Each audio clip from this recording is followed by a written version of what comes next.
Hello guys, welcome back to my channel. कैसे हैं आप सब। ये एपिसोड 4 का पार्ट 2 है। कहानी में अब हम देखते हैं कि म्योंगजुन और रोही एक पार्क में बैठे होते हैं। म्योंगजुन पूछता है, क्या तुम्हारे रिलेटिव्स यहीं कहीं रहते हैं? इस पर रूही कहती है, मुझे अपने माँ बाप की शक्ल तो याद नहीं है और तुम मुझसे मेरे रिलेटिव्स के बारे में पूछ रहे हो। वैसे तुमने ये क्यों पूछा? कहीं तुम मुझे उनके पास भेजने का तो नहीं सोच रहे? म्योंगजुन कहता है, नहीं बिल्कुल नहीं, मैं तो बस ऐसे ही पूछ रहा था। म्योंगजुन कहता है, क्या तुम्हें मुझसे डर नहीं लगता? इस पर रोही कहती है, तुमने मुझसे वादा किया है कि तुम मुझे नहीं मारोगे, तो अब मेरे पास भरोसा करने के अलावा कोई रास्ता भी तो नहीं है। तभी रूही के पास एक बॉल आती है। एक आदमी उससे आकर कहता है, माफ़ करना, मेरा बेटा बस अभी सीख ही रहा है। जब वो बॉल लेकर वहाँ से जाने लगता है तो उससे उन दोनों पर शक होता है। रूही भी नाटक करती है और म्योंगजुन से कहती है, अप्पा चलो ना, बोर हो रहे हैं, कुछ खेलते हैं, और म्योंगजुन को लेकर वहाँ से जाने लगती है। अब बाकी लोगों को अपने पेरेंट्स के साथ खेल खेलते हुए देखकर रूही उदास हो जाती है और म्योंगजुन से पूछती है, क्या सभी पिता अपने बच्चों के साथ ऐसे ही खेलते हैं? म्योंगजुन कहता है कि हाँ। तो तुम्हें क्या लगता है, क्या मेरे डैड भी मेरे साथ ऐसे ही खेलते होंगे? और वहाँ से जाने लगती है। पीछे से म्योंगजुन कहता है, देखो मैं सोच रहा था कि सभी पुलिस वाले तो बुरे नहीं होते, और हम तो सियोल में हैं, तो हमें कोई ना कोई ऐसा कोप तो मिल ही जाएगा जो हमारी बात सुनेगा। रूही कहती है, अचानक से तुम ये सब बातें क्यों कर रहे हो? कहीं सच में सरेंडर करने का तो नहीं सोच रहे? म्योंगजुन को देखकर वो समझ जाती है कि म्योंगजुन क्या सोच रहा है। म्योंगजुन कहता है, हम हर रोज इधर उधर भाग तो नहीं सकते, तुम अलग अलग जगह पर सोओगी और हर रोज कप नूडल खाओगी, हम साथ रहकर भी तो कुछ नहीं कर पा रहे। रूही कहती है, क्या तुम सरेंडर करने का सोच रहे हो या नहीं? म्योंगजुन कहता है, तुम पुलिस वाले के साथ मिलकर किलर को पकड़ सकती हो और फिर हॉस्पिटल में अपना इलाज करवा के अपनी मेमोरीज भी वापस पा सकती हो। रूही कहती है, तुम ऐसा कैसे बोल सकते हो, तुम्हें तो मेरी मदद करनी चाहिए। म्योंगजुन तो अब रोने लगता है कि तो मैं और क्या करूँ, मैं कैसे तुम्हारी मदद करूँ? लेकिन रूही को गुस्सा आ जाता है। वो कहती है, ठीक है जाओ, तुम सरेंडर कर दो, मैं तो किलर को अकेले ही ढूंढ लूंगी, और वहाँ से चली जाती है। उस आदमी को अभी भी म्योंगजुन और रूही पर शक होता है। नेक्स्ट सीन में पाकच्योल के पास डॉक्टर का फ़ोन आता है। वो उसे बताता है कि आज जब पुलिस उससे मिलने आई थी तो मैंने उन्हें बता दिया था कि डॉक्टर चोई के घर पर सीसीटीवी तुमने खुद ही लगाया था और उसकी सेल भी तुमने ही की थी, लेकिन अब मुझे अजीब लग रहा है कि मैंने उन्हें ये सब कुछ क्यों बताया। पाकच्योल कहता है, कोई बात नहीं, वैसे भी आपने जो भी कहा वो सच ही तो कहा ना। डॉक्टर कहता है, अच्छा चलो, सुनकर अच्छा लगा।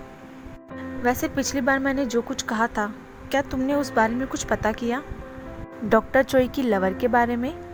पाकच्योल कहता है कि डॉक्टर चोई के पास ही सारे हार्ड ड्राइव थे। लेकिन डॉक्टर, क्या आपने पहले कभी उसकी गर्लफ्रेंड को देखा है? डॉक्टर यून कहता है कि हाँ, एक दो बार मैंने उसे देखा है, वो हॉस्पिटल आई थी। अगर उसकी कोई फ़ोटो होती तो अच्छा होता, पर मेरे पास है नहीं। चलिए कोई बात नहीं, खैर ये सब छोड़िए, किसी दिन खाना साथ खाते हैं ना, मेरी तरफ से ट्रीट होगी। पाकच्योल कहते हैं, ठीक है। अब पाकच्योल होटल से निकल के अपने घर की तरफ चल देता है। उसके घर के नीचे जो लेडी रहती थी वो उसे कुछ खाना देती है। वो उस लेडी को थैंक यू कह के ऊपर अपने घर में आ जाता है। वो एक बैग से एक बॉक्स निकालकर उसके अंदर एक हार्ड ड्राइव रख देता है और उसको अच्छे से पैक कर देता है। दूसरी तरफ पाक सांग का साथी आके उसे बताता है कि पाकच्योल के बारे में एक खबर लगी है। म्योंगजुन से तो उसका कोई संबंध नहीं है, लेकिन डॉक्टर चोई से ज़रूर है। अब से 30 साल पहले 1993 में मेसन होप मेडिकल सेंटर नाम की एक जगह थी। तब डॉक्टर चोई के पिता अस्पताल चलाते थे। वहाँ तब एक हादसा हुआ था और उस हादसे में मिस्टर पाकच्योल ने अपनी वाइफ और अपने होने वाले बच्चे को खो दिया था। पाक संग कहता है, लेकिन इसका बदला उसने 30 साल बाद लिया, ये कुछ हजम नहीं हुआ। उसका साथी कहता है, जानता हूँ ये सब सुनने में थोड़ा अजीब है, लेकिन बदले की भावना पैदा करने के लिए काफ़ी है। लेकिन उन्होंने इस केस में समझौता कर लिया था। पहले उसने हॉस्पिटल के खिलाफ करप्शन का मामला दर्ज कराया, फिर उसे वापस ले लिया। ज़रूर हॉस्पिटल ने उसे अच्छा खासा पैसा दिया होगा, क्योंकि ऐसा कोई भी रिकॉर्ड नहीं मिला जिसमें ये पता चले कि उसने इस मामले को उछाला हो। पाक संग कहता है, केस गंभीर है, इसीलिए हमें हॉस्पिटल चलना चाहिए। वो लोग निकलने ही वाले होते हैं, इतने में उनका साथी आके बताता है कि किसी ने किम म्योंग जुन को पार्क में देखा है। तो वहीं दूसरी तरफ म्योंग जुन रूही का पीछा कर रहा था। फिर फाइनली वो रूही से कहता है, हम कल्प्रिट को कैसे पकड़ेंगे? तुम्हें तो पता ही है कि मैं कितना बेवकूफ़ हूँ, और हम कब तक लोगों से भागते रहेंगे? रूही कहती है कि मैं अकेले कर लूँगी। इस पर म्योंग जुन कहता है, बेवकूफ़ों वाली बातें अब तुम मत करो। देखो हम दोनों को, हमें ये भी नहीं पता कि हम आज रात कहाँ सोएंगे। हम लोग भीड़ में बैठकर खाना भी नहीं खा सकते। हम ठेलों पर खाना खा रहे हैं। हम भला कल्प्रिट को कैसे पकड़ेंगे? रूही रोते हुए कहती है, अगर तुम्हारे हाथों किसी का कत्ल गलती से हो गया तो इसमें मैं क्या करूं? इसमें तुम्हारा क्या दोष है?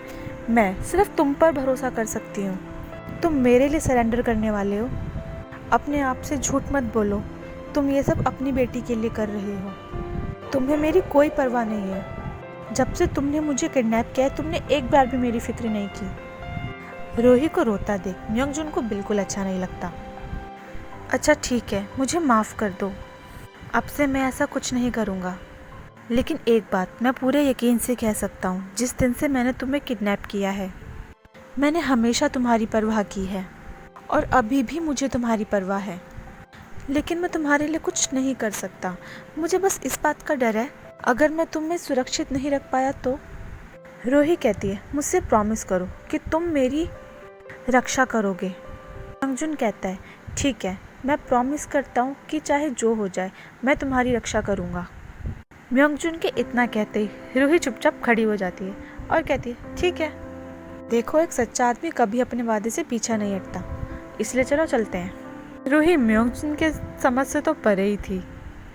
पाक सांग भी अपनी टीम के साथ सियोल पहुंचता है।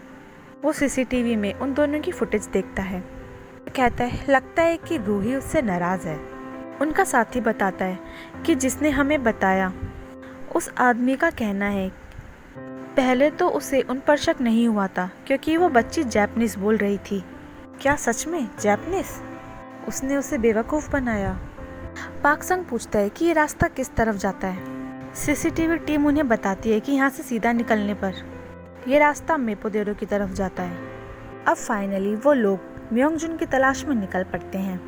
दूसरी तरफ म्योंग जुन इस टेंशन में होता है कि रात हो चुकी है और वो लोग कहाँ सोएंगे। और म्योंग जुन की बकवास सुनकर रूही कहती है, मेरी बात ध्यान से सुनो। बहुत ही सोच समझ कर मैं इस नतीजे पर पहुंची हूँ कि अब से सोचने का काम सिर्फ मैं ही करूँगी, इसलिए तुम सोचना बंद कर दो। म्योंग जुन पूछता है, क्यों? रूही कहती है, तुम ये भी नहीं सोच रहे कि पुलिस हमें ढूंढ रही है? अच्छा, तो फिर हम कहाँ सोएंगे? रूही कहती है, वहाँ। जुन कहता है, लेकिन हम वहाँ जाएंगे कैसे? इस पर रूही कहती है, अगर हम दोनों साथ में अंदर जाएंगे तो उनको हम पर शक होगा, इसलिए पहले तुम जाओ। अगर वहाँ का ऑनर न्यूज़ देख रहा हो तो चुपचाप बाहर आ जाना, लेकिन अगर वो कोई सीरियल देख रहा हो तो उसे कमरे के बारे में पूछना। फिर तुम मुझे उस खिड़की से आवाज़ देना, मैं चुपके से अंदर आ जाऊँगी। समझ गए? म्योंग जुन कहता है, अरे वाह, तुम तो सच में जीनियस हो। ठीक है, मैं अंदर जाता हूँ, तुम इस फ्लावर शॉप के पास मेरा इंतज़ार करो। म्योंग जुन वैसा ही करता है जैसा रूही ने उसे समझाया था, और फाइनली उसे रूम मिल जाता है। जब रूही फ्लावर शॉप के पास जाती है तो एक फ्लावर को स्मेल करते वक्त उसे अपनी मेमोरीज याद आने लगती है। एक लेडी उससे कहती है कि फ्लावर्स को देखने से मन को शांति मिलती है, इसलिए ये तुम्हारे लिए। लेकिन रूही पूछती है कि फूल को देखने से मन को खुशी क्यों मिलती है? भला इसका मन पर क्या असर पड़ता है?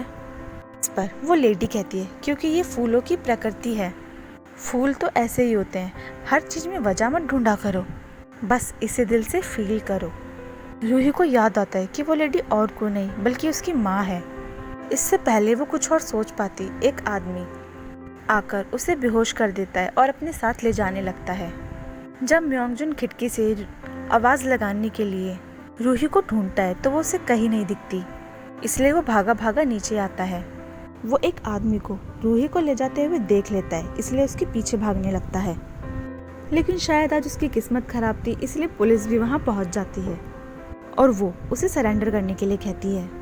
लेकिन इस वक्त रूही को बचाना ज़्यादा ज़रूरी था, इसलिए म्योंग जुन उन सभी को हराकर बाइक लेकर उस आदमी का पीछा करने निकल जाता है। पुलिस भी म्योंग जुन का पीछा कर रही होती है। लेकिन म्योंगजुन पुलिस वालों को चकमा देने में कामयाब हो जाता है। फाइनली वो आदमी गाड़ी से बाहर आता है म्योंगजुन और उसमें फाइट शुरू हो जाती है। वो आदमी कहता है, मिस्टर किम म्योंगजुन, चुपचाप यहाँ से चले जाइए। म्योंगजुन कहता है, तुम्हें मेरा नाम कैसे पता? कौन हो तुम? अच्छा नहीं बताओगे? ठीक है, मुझे पता है कैसे उगलवाते हैं। म्योंगजुन को मारते वक्त उस आदमी को भी चोट लगती है। इस पर म्योंगजुन को बड़ी खुशी होती है, लगी ना। लेकिन म्योंगजुन को गुस्सा आ रहा होता है। वो पूछता है कि तुम कौन हो, आखिर रोही को क्यों ले जा रहे हो? पर चाहे तुम जो कोई भी हो, मैं तुम्हें एक बात बता दूं, मैंने आज ही रोही से वादा किया है, चाहे कुछ भी हो जाए मैं उसकी रक्षा करूंगा और आज ही मैं अपना वादा नहीं तोड़ सकता। वो आदमी म्योंगजुन को काफ़ी बुरी तरह पीटता है, लेकिन म्योंगजुन हार नहीं मानता। उन दोनों में काफ़ी फाइट होती है। वो आदमी म्योंगजुन को चाकू भी मार देता है। घायल होने के बावजूद भी म्योंगजुन उसे अच्छा सबक सिखाता है और उससे कहता है, लोग मुझे ऐसे ही मॉन्स्टर नहीं बुलाया करते थे। और फाइनली रूही को वहाँ से लेकर चला जाता है। दूसरी तरफ पाक सांग और की टीम को उनका चीफ डांट रहा होता है कि सियोल में इतना बड़ा तमाशा तो खड़ा किया ही, लेकिन फिर भी तुम उस किडनैपर को गिरफ्तार नहीं कर पाए। ये सारी की सारी हरकतें तुम्हारी ब्रेकिंग न्यूज़ बनी हुई है और हमारा एक मजाक उड़ के रह गया है।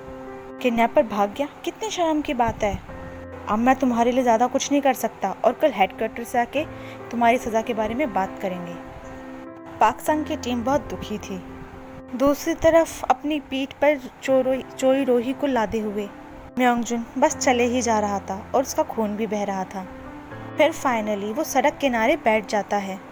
वो रोही को अपने गोद में सुलाकर दर्द से कराते हुए वहीं बैठ जाता है और इसी के साथ हमारा ये एपिसोड ख़त्म हो जाता है।